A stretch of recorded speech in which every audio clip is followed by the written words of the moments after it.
ashafasha dukure nyarenga ngiryo iriko reba nayo ngirukira kandi iyo jojo bijigita umusozi aho yiriwe nta rungu nta maganya nta gahinda mash inka imirima n'ibidukikije bezuka n'ibihugu bihoza abana ndekukura nama ndumwungere w'amagana nsangiye umurimo ndamuganga kura inyongo ngakura kwaje inka imirima n'ibidukikije ni ikiganiro mutegurirwa n'ubushikiranganji bw'uburimyi ubworozi n'ibidukikije mukagishikirizwa na televiziyo y'u Burundi.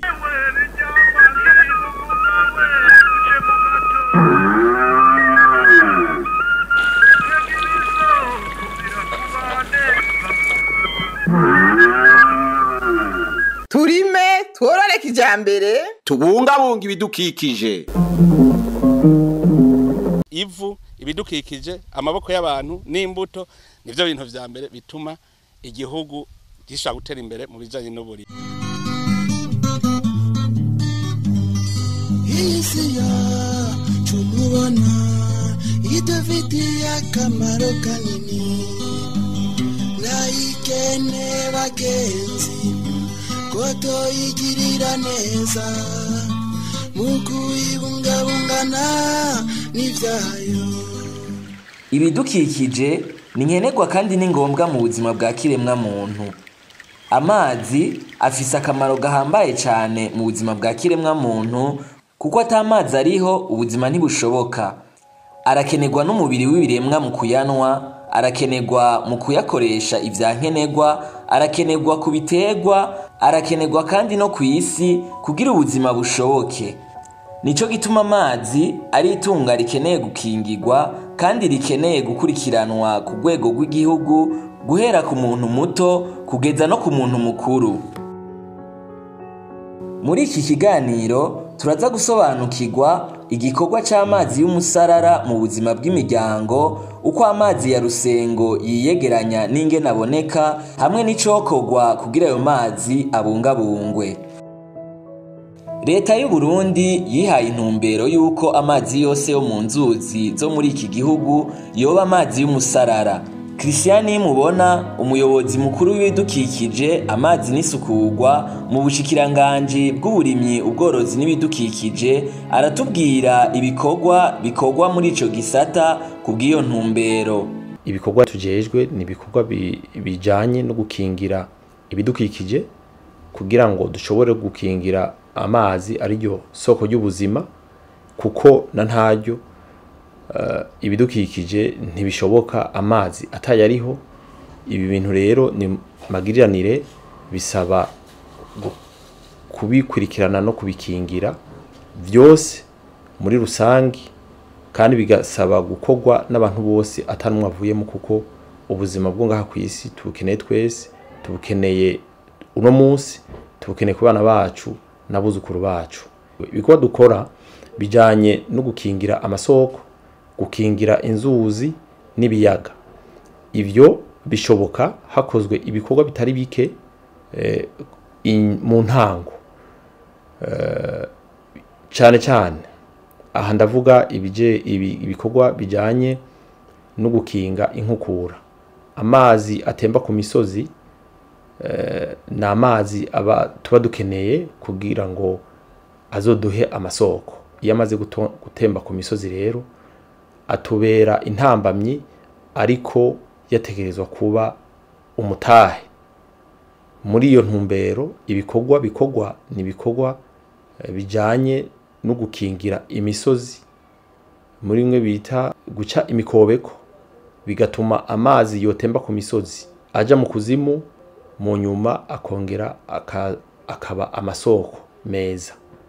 Ayo masoko rero dufise uno munsi ntashobora kubaho tutariko turakinga imisozi kugira ngo amazi ashobore kuja mu kuzimu.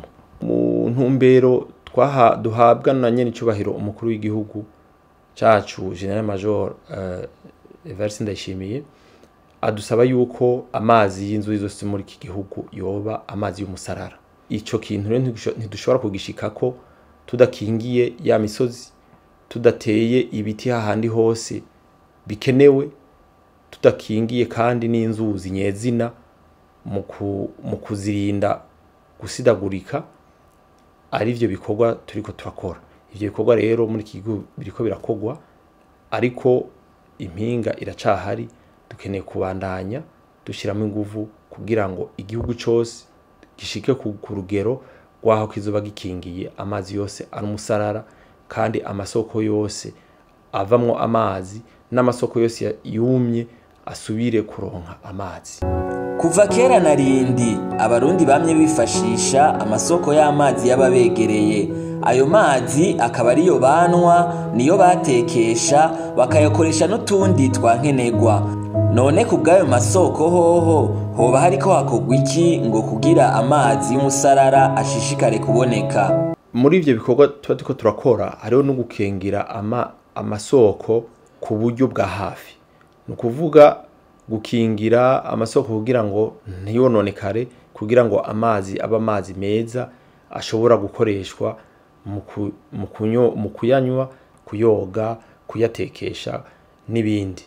Ivyo bikorwa rero turabikora nk'igihugu, ariko n'abene igihugu barafise uruhara rudasanzwe kugira ngo ivyo bikorwa bigende neza kandi bishoboke mu mwanya muto kandi ku rwego rw'igihugu.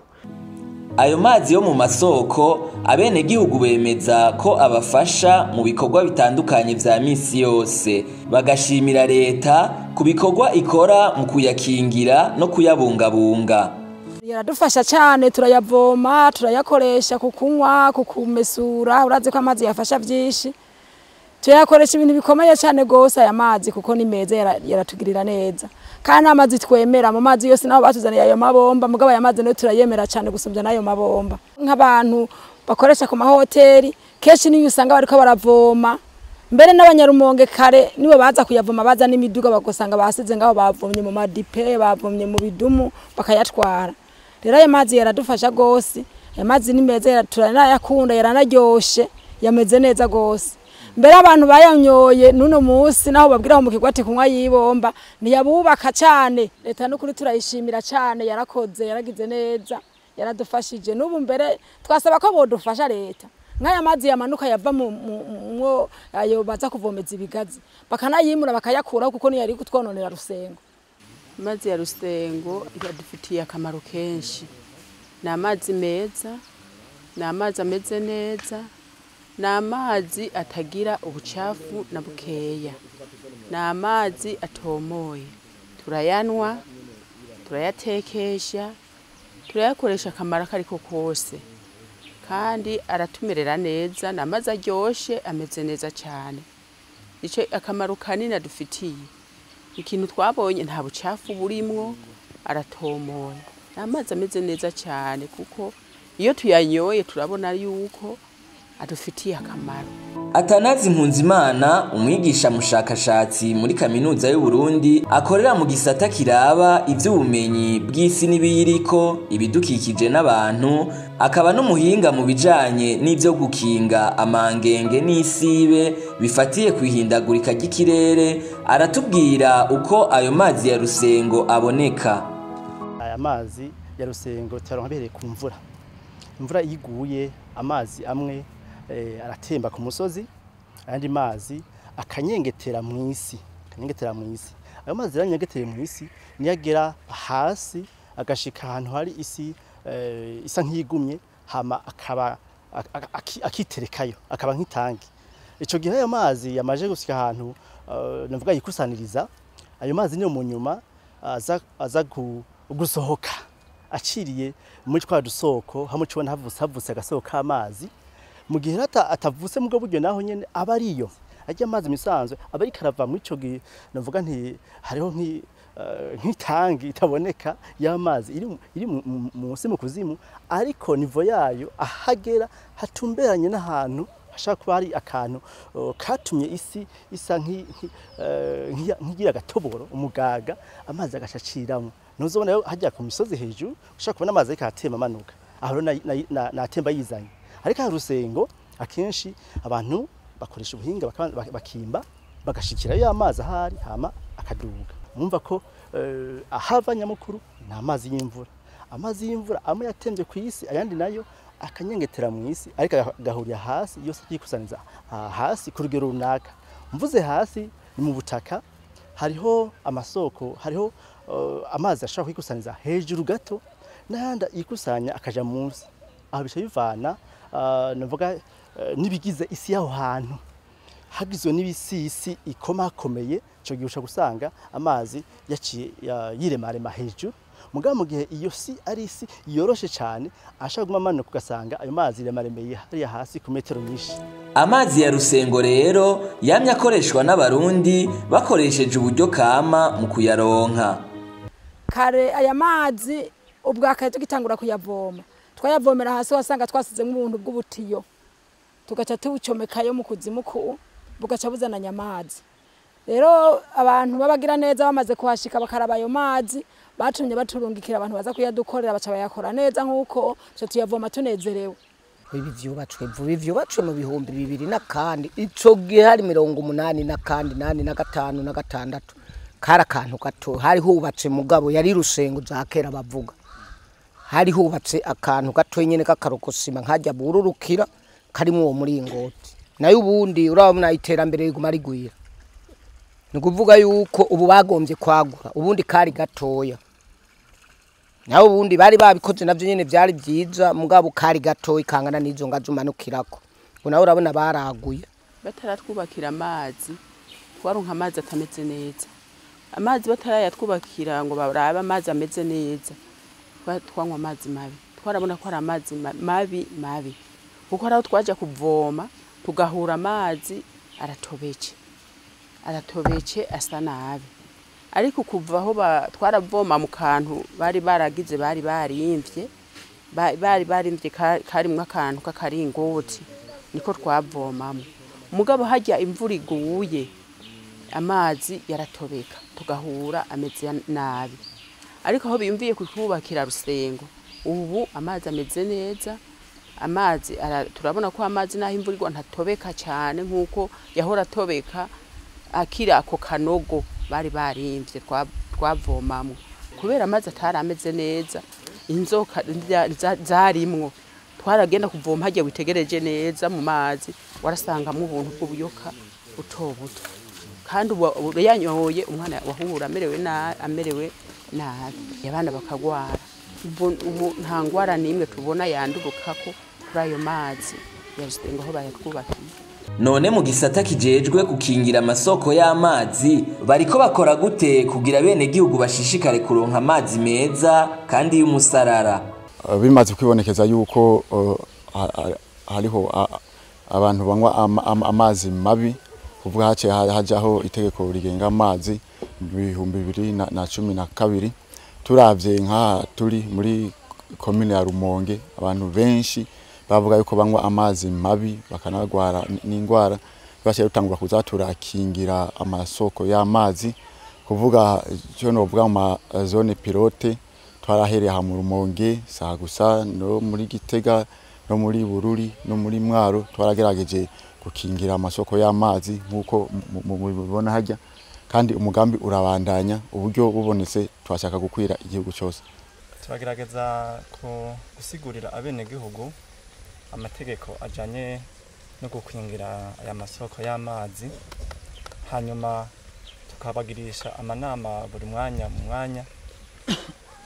Hanyuma umwanya uko uragenda imbere turaza tugashika ku isoko ry'amazi tukaraba yuko ibyo twabahanuye canke amanama twabagirishije ibyo twabasabye bariko barabishira mu ngiro. Tubasaba kuyakingira ku bwinshi kuko akamaro cyane nibo kagirira, bo basanzwe baza kuyakoresha buri mwanya. Uko tuguma tugenda kubahanura ku mwanya niko ibyo tubasabye kenshi dusanga babisize mu ngiro. Mbega aya mazi ya rusengo yoba ari meza ku rugero rungana gute? Dutega amatwi umushakashatsi. Ayo mazi navuze ko ava impande zibiri yose hamwe n'ay'imvura. Mugabo mwayo mazi amigwa ibiri. Hari amazi imvura iguye yaciye amanuka n'ingoga anyengetera mw'isi amanuka. Hari n'ayandi yabanje gutemba hejuru ku musozi, mugana ko atemba agenda hari amazi ava ko atera amanuka n'ubundi. Isi rero aciyemo. Iyi si yabana igizwe irivu uko rimeze bivanye n'ukuntu ivu ry'abantu rimeze, ubuntu bwose bw'ubucafu bugenda burasigara kuri ryavu bumanuka. Amazi yaza kugera handi kusaniriza magana munsi yamaze kuba nkasi kuba umusyo acyoroye navuga imicafu iyo birimo nyinshi. Niyo mpamvu bageze kuyasama usanga amazi ameze neza asa neza cyane kuko abari amazi asesuye yagiye amanuka uko agenda amanuka niko tuvuga tuducafu dusigara kwirivu y'isi hama ugasanga yiremaramiye hamwe munsi yoyo ugiye kuyakwega aza asa neza. Kugira nsigure neza ati abari meza kugira ngana gute mfatira ku karere mubu nk'akarere amazi bayafatiyemo ari akarere katarimwo abantu benshi canke atari kuba byinshi birimo bya vy'uburimyi cyangwa by'ubworozi, ayo mazi ushaka gusanga nk'icyo zirenga kwijana ari meza. Mugabo amazi bafasha ahantu hasanzwe isoko rihengamiye aho hantu ribamwe abantu benshi canke ibitungwa canke bakora uburimyi na caca muri iki gihe tuzi yuko abarundi benshi umuntu mbe kugira twimbure byinshi dukoresha nk'umwavu atari wa kirundi kama umwavu wa kizungu canke ugasanga hari ibitego harima bisaba gupompa bijya bintu dukoresha gupompa n'ubumara niko novyita ibintu biri ubumara. Rero isoko amazi azokabuta ahantu hahengamiranye n'ahantu bakora ibikorwa by'uburimyi n'ubworozi cyangwa bakoresheje ivyo by'imyavu ya kizungu n'ibindi, ayo mazi naho yabona asa neza ntaba ari meza ijana kwijana. Urumva ko harimo uducafu twagiyemo tuvuye muri bya bikorwa by'abantu, hari imicafu amazi y'abantu, hari y'amazi anyengetere mu kuzima amanukana n'ubumara bw'amwavu kizungu dukoresha canke amanukana bw'ubumara bapoma kuri bya biterwa byose binyanyegeta buke si byose imanuka bishike muri bwa butaka bubitse amazi, ariko hari byinshi uzosanga biri muri ya mazi. Cyo gihe ayo mazi ntashaka kuba meza ku rugero rw'ijana usanga ari meza ku rugero rwa 80%. Abajejwe intwaro mu ntara ya Rumonge barashima ico gikorwa cyo gukingira amasoko bagereranije n'igihe ayo masoko atari bwubakwe neza. Turavye aho hambere nkuko abenegihugu basanga bariko baranywa amazi mabi, ubu nkaraba ingene amasoko akingiwe n'ubwa akarusho karari kandi kanini gose kuko biribonekeza no mu magara y'abantu kuko nta bantu benshi bakigwara ingwara zivuye ku mazi mabi. Akamono twotera abenegihugu n'abajejwe intwaro ku mitumba twabasaba yuko boza barahimiriza abenegihugu bakaza barakorerera aho kuri ayo mazi ahasanzwe ava bakahakorera bakaraba yuko abantu bariko barahonona bashira ibintu bibi canke bariko baronona ahantu hasanzwe hazitiye hava ayo mazi. None icokorwa niki kugira haboneke amazi y'umusarara muri za rusengo nk'uko intumbero y'igihugu cacu c'u Burundi iri? Ikintu cambe cokorwa ni kwa gukingira ibidukikije muri rusange, gukingira imitumba yacu kuko ni nayo iva y'amazi navuga y'imvura atembako. Amazi y'imvura atema ku mitumba, icambere cyo gukorwa ni gukingira imitumba yacu ari nayo y'amazi aba yaciyeko. Kuyikingira haba mu kuyubara ibintu byose vyotuma byoza guhumanya amazi, ucafuza amazi uhereye mu byo dukoresha mu burimyi, mu bworozi, imicafu yo mu ngo, abantu bashaka kuja kwiherera ku gasozi n'ibindi tukavyirinda. Hanyuma tugaca tugira kugira ngo y'amazi azagume aboneka abwe ntazo nakame, tuje dukinga rero ya mitumba yacu tukayikingira mu kugira ngo dutume ahubwo imvura iguye amazi menshi anyengetere mu kuzimu. Numva ko imitumba yacu tuyageze tuyambike aho byashitse tukarima dukoresha bwa buhinga bwa none bwo guca imikobeko. Hajyo shimukobeke dutuma y'amazi y'imvura ujya mwanya mara mu mikobeko abarosa kaje kugira ngo anyengetere hehe muri munsi niyo aza kugaburira y'amazi hanyuma tuza gukura hara hepfo canke y'amyonga. Icambere cyakabiri nuko ahantu harimwe bahagira imikobeko hanyuma bagatera n'utwasi dukinga isi ntitembe. Uwo mwanya amazi amara mu mikobeko abariko aranyegetera mu isi ni nayo hanyuma tuza kwimba hariya twasanga amazi ariyo mu isi. Kuvuga ko kubanza gukingira imitumba yacu tukayambika kugira ngo tugwize urugero rw'amazi anyengetera mu mw'isi. Hama ikigira kabiri ikigira gatatu ni gukinga ahantu haya masoko, gukinga ikintu cyose coza gucafuza ayo mazi. Nuvuga nko kuri ku rugero rw'imetero nka 50 z'ahantu bafatiye ayo mazi, kirabujije yuko hari ibintu by'imicafu bihatabwa, byaba bya plastike canke ibintu bya bindi twakoresheje canke abantu kuhihagarika canke bitungwa canke kwamesura isabone mukayisesa hajya kujya sabone nayo nyene igiye mu mazi rimwe uburozi. Numva ko abantu hari ico kintu bafatiye amazi ya rusengo haza kuba niburi buri metero 50 impande n'impande hakingiye, ahubwo abantu bakatera utwatsi twiza dutuma dukinga ko hari ibintu imicafu yo hejuru yonyengetereje muri amazi. Abene gihugu eka ndetse umuntu wese arategwa kamo ko kwijukira gukingira amasoko. Amatwayaze kenshi kandi n'ubu nagira nsubire ntera kamo na cyane cyane nk'abakuru b'imitumba ku buryo mu bikorwa rusangi boza baribuka kuza barakingira, boza baribuka kuza barakingira izingabire Imana yaduhaye, cyane cyane mu bikorwa rusangi. Harabaye amanama menshi cyane ababwira ukungene boza barakingira izo za rusengo, rero boza baravyibuka. Ndetse harashigwaho buri rusengo komite igizwe n'abantu batanu. Henshi ndiko ndaraba mbona komite itakihari, mugabo komite nkuru n'umukuru w'umutumba. Umukuru w'umutumba niwe komite ategerezwa kwitaho iryo soko ry'amazi.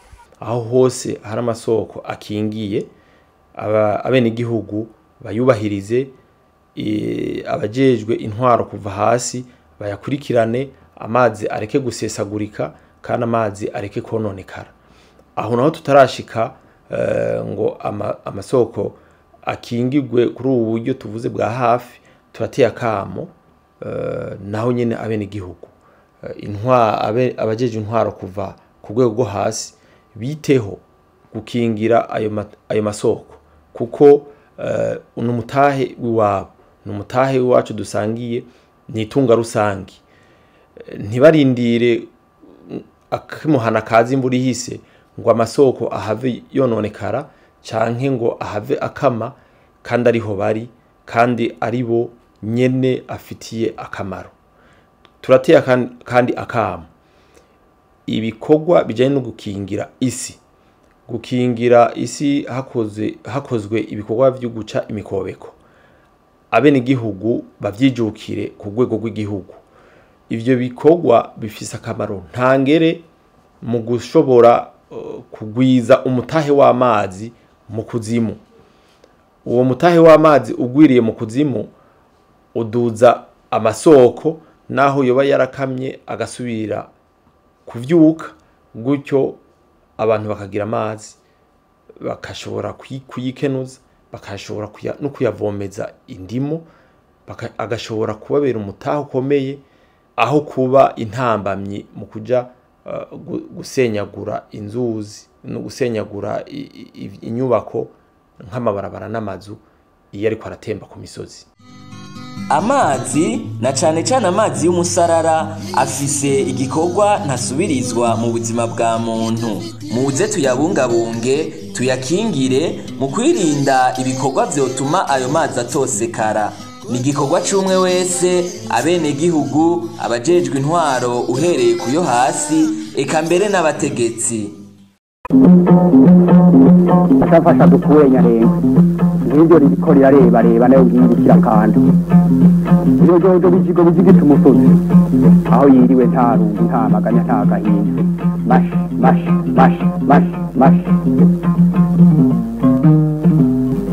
inka imirima n'ibidukikije. Bezuka n'ibihugu bihoza abana ndikugura nama ndumwungere w'amagana nsangiye umurimo ndamuganga kura inyongo ngakura kwaje. Inka imirima n'ibidukikije ni ikiganiro mutegurirwa n'ubushikiranganje bw'uburimyi, ubworozi n'ibidukikije, mukagishikirizwa na televiziyo y'u Burundi.